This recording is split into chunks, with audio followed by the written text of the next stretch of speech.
Hello, today I wanted to make a little video talking about an album I really like called I Forget Where We Were by Ben Howard. Now many people,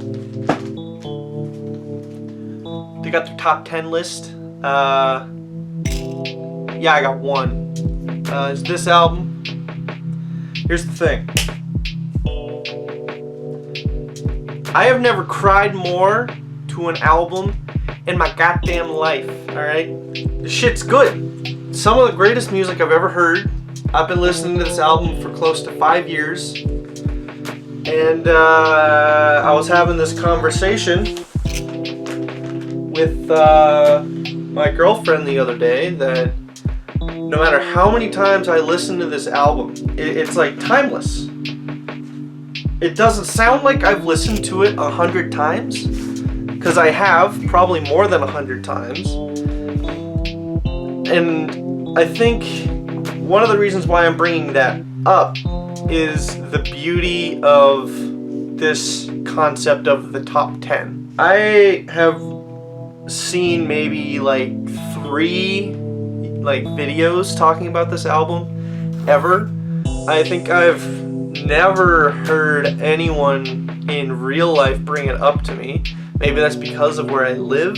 I find it's hard to find people who are going to talk about music the way that I like to, and that's sort of talking about how an album has affected me and why I listen to it, and getting into the track listing, the sound, how the artist was feeling when they made the album, what did they make before that album, what did they make after it, what does this represent in their life.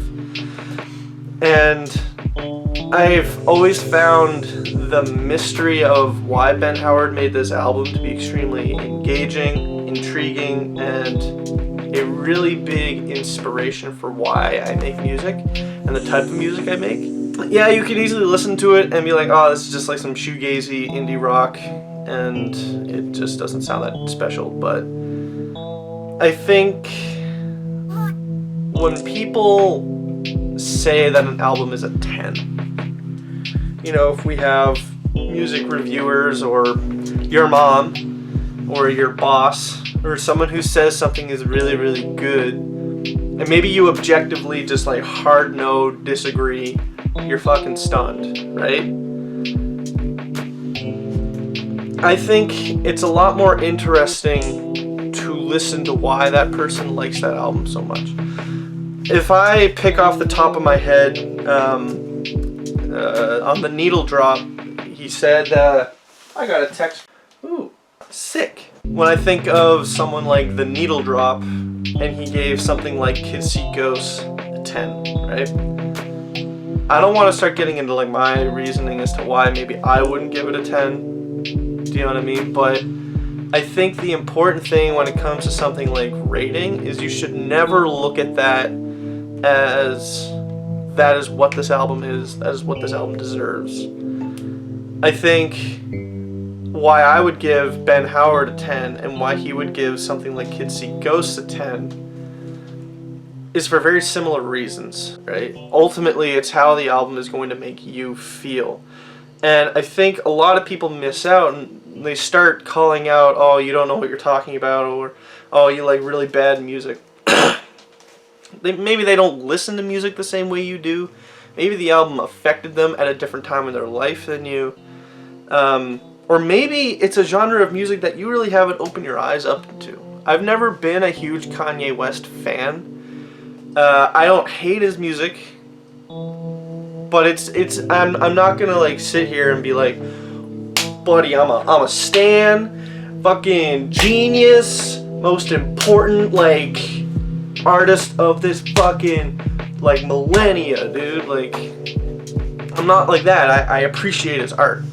I mean, honestly, like one of my favorite projects of his is Yeezus.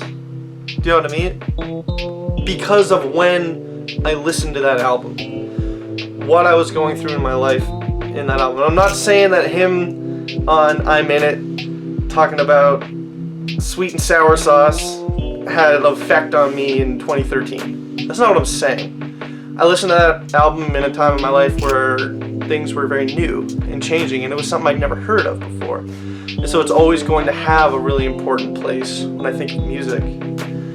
I think if we look at reviews and people talking about music differently than objectively, this is what this album is worth, and we more so listen to what this person is saying, talk to each other, learn about each other, I think you're going to be happier, you're going to learn about more music, and life is going to improve because music's going to be a part of it.